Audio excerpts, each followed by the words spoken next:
Hello everyone, welcome to back my channel. आज हम बात करेंगे हिंदी में जो क्रिया होता है, ठीक है, उसके बारे में बात करेंगे। क्रिया क्या होती है, ठीक। तो देखिए, क्रिया जैसे कि कोई भी सेंटेंस दिया है ना, तो जो कार्य होता है, ठीक है, उसी को क्रिया बोलते हैं, ठीक है। जो कोई भी सेंटेंस दिया रहेगा, कोई भी सेंटेंस दिया है उसमें किसी पद में क्रिया मतलब कार्य करने का बोध हो रहा है, उसी को हम क्रिया बोलते हैं। जैसे कि इसका डिफिनीशन देखिए क्या होगा कि वाक्य में जिस पद के किसी कार्य के करने या होने का बोध हो। हमने बताया था ना, कोई भी वाक्य यानी सेंटेंस दिया हो, ठीक है, और उसके पद में किसी कार्य के करने या होने का बोध होता है, तो उसे क्या कहते हैं? तो उसे क्रिया कहते हैं। जैसे क्या होगा, मोहन बाजार गया, ठीक है। तो हमने क्या बताया, द डिफिनीशन के अकॉर्डिंग आप देखेंगे कि किसी भी कार्य के होने या करने का बोध हो। तो यहाँ पे क्या हो रहा है, मोहन क्या कर रहा है, तो मोहन जो है बाजार गया यानी जाना, ठीक है। तो इसका गया जो है यानी यह कार्य जो है बाजार जाने का कार्य कर रहा है ना, यानी ख़त्म हो रहा है, ये बोध हो रहा है कि मोहन क्या कर रहा है, बाजार गया, ठीक है। तो यहाँ जो गया है ना, यही आपका क्रिया हो जाएगा, ठीक है। अब देखते हैं, क्रिया के मूल रूप को धातु कहते हैं, ठीक है। जो क्रिया होती है उसके मूल रूप को क्या कहते हैं, तो धातु कहते हैं। जैसे क्या होता है, देख लेते हैं। पढ़ना, पढ़ना में क्या होता है ना कि पढ़ जो होता है वो मूल धातु है, ठीक है। लिखना में लिख धातु है, ठीक है। ऐसे ही सभी होंगे, ठीक है। अब धातु जो होते हैं, क्रिया के जो धातु होते हैं, वो धातु के भेद कितने होते हैं, तो जो धातु होते हैं ना, वो धातु दो प्रकार के होते हैं, ठीक है। धातु कितने प्रकार के होते हैं, तो धातु जो होते हैं वो दो प्रकार के होते हैं। कौन कौन से होते हैं ये देखते हैं। तो पहला होता है मूल धातु और दूसरा होता है यौगिक धातु, ठीक है। कौन कौन सा, तो मूल धातु पहला हो जाएगा और दूसरा क्या हो जाएगा, यौगिक धातु। अगर पूछे आपसे कि धातु कितने प्रकार के होते हैं, मतलब धातु के भेद कितने होते हैं, तो आप बताओगे दो, ठीक है।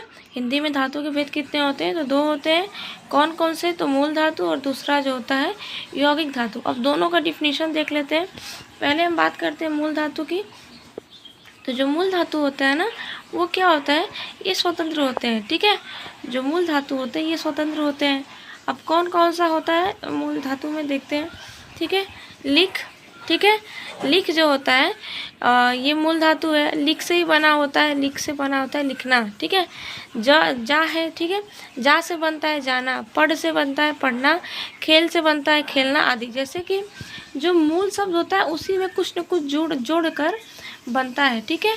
तो वो नया जो बनता है ना उसको यौगिक बोलते हैं। लेकिन जो मूल होता है, जिससे कुछ जो मूल होता है ना, वो होते हैं ऐसे, जो लिख हो गया, जा हो गया, ठीक है, पढ़ हो गया, इसमें कुछ जोड़कर नया शब्द जब बनेगा तो वो यौगिक हो जाएगा। लेकिन ये मूल धातु है, ठीक है। तो अब मूल धातु हमने देख लिया, अब यौगिक की बात करते हैं। तो जो यौगिक होता है, देखिए हमने क्या बताया, यौगिक धातु मूल धातु में प्रत्यय लगाकर तथा यौगिक धातु जो होता है मूल धातु में क्या होता है, प्रत्यय लगाकर तथा कई धातुओं को संयुक्त करके बनाई जाती है। हमने बताया था ना कि कई धातु में इसकी कई चीज़ों को जोड़कर बनाया जाएगा। यानी आप देखते हैं यौगिक धातु में जो कौन कौन से आते हैं, देखिए रोना हो जाएगा, ठीक है, रोना हो जाएगा, धोना हो जाएगा, चलना हो जाएगा, फिरना हो जाएगा, बतियाना हो जाएगा, लतियाना हो जाएगा। ये सब क्या होगा ना कि आपका हो जाएगा यौगिक धातु, ठीक है। ये हो जाएगा आपका यौगिक धातु, ठीक। मूल धातु में प्रत्यय लगाकर मैंने बताया था ना, मूल धातु में प्रत्यय लगाकर, तो जो प्रत्यय और उपसर्ग दो चीज़ें होती हैं। प्रत्यय हमेशा जो होता है ना वो शब्द के लास्ट में रखता है, ठीक है, तो याद रखिएगा, ठीक है। तो देखिए रोना हो गया, धोना हो गया, ठीक है, चलना, तो इन सब में क्या है, ये यौगिक धातु है, ठीक है। अब क्या बात करते हैं कि कर्म के आधार पर क्रिया के भेद कितने होते हैं, ये देखते हैं। तो आपने सुना होगा ना कि अकर्मक क्रिया, सकर्मक क्रिया, तो ये दोनों जो होती है ना, एक कर्म के आधार पे इनको बांटा गया है, ठीक है। तो ये कितने प्रकार के होते हैं, तो वो दो प्रकार के होते हैं। कौन कौन से, तो अकर्मक क्रिया और सकर्मक क्रिया। अब अकर्मक क्रिया क्या होती है ये देखते हैं। तो जो अकर्मक क्रिया होती है ना, वो क्या होता है कि जिस क्रिया के व्यापार का फल, ठीक है, कर्ता पर पड़े उसे अकर्मक क्रिया करते हैं। मतलब कि कोई भी हम कार्य कर रहे हैं, ठीक है, और वो जो क्रिया होगी ना, उसका जो फल होगा वो अगर कर्ता पे पड़े तो वो अकर्मक क्रिया होता है, ठीक है। जैसे क्या हो गया कि मैं सोता हूँ, तुम रोते हो, ठीक है। तो जो सोना है, मैं सोता हूँ, क्या बोल रहा है कि यहाँ पे सोना जो है, मैं सोता हूँ, ठीक है। अब क्या है,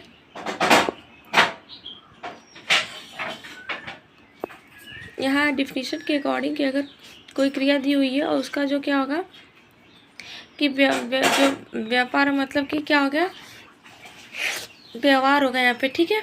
इसका फल जो होगा किस पे पड़ रहा है, अकर्मक मतलब कि कर्ता पे पड़ रहा है, तो वो यहाँ पे क्या हो जाएगा, अकर्मक क्रिया हो जाएगा। अब कुछ अकर्मक क्रियाएं कौन कौन सी है देखते हैं। तैरना, कूदना, सोना, उठना, ठहरना, उछलना, जीना, मरना, घूमना, चमकना, हंसना, ठीक है, दौड़ना, ये सब क्या हो जाएगा, ये अकर्मक क्रियाएं हैं, ठीक है। मीन्स ये एक शॉर्ट फॉर्म में देखिए कि अगर क्या और कैसे ऐसे क्वेश्चन करें और अगर हमें आंसर मिलेगा तो ठीक है, क्रिया के पहले अगर, ठीक है, क्रिया के पहले हम क्या और कैसे लगा के बोले क्वेश्चन करें, अगर आंसर मिलता है तो क्या होगा, हमारा वो सकर्मक क्रिया होगा, अगर नहीं होगा तो अकर्मक क्रिया होगा, ठीक है। अब सकर्मक क्रिया की बात करते हैं तो वाक्य में क्रिया का जो होता है, क्रिया का फल कर्ता पर ना पड़ के कर्म पर पड़े तो उसे सकर्मक क्रिया कहते हैं, ठीक है।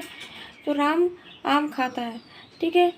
तो यहाँ पे हमने बताया ना क्या और किससे किसको करने से, क्वेश्चन करने से अगर आंसर मिलता है तो सकर्मक, अगर नहीं मिलेगा तो अकर्मक।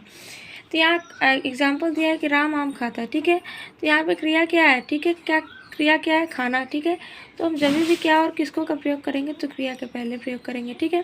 तो राम क्या खाता है, तो आम खाता है, ठीक है। राम किसको खाता है, तो आम को खाता है। तो आपको यहाँ पे उत्तर प्राप्त हो रहा है, इसका मतलब ये क्या हो जाएगा, सकर्मक हो जाएगा, ठीक है। देखिए हमने बताया था ना कि वाक्य में क्रिया सकर्मक है या अकर्मक, इसका पता क्या हो जाएगा, इसका पता क्रिया के साथ क्या और किसको से प्रश्न करने पर पता चलता है, ठीक है।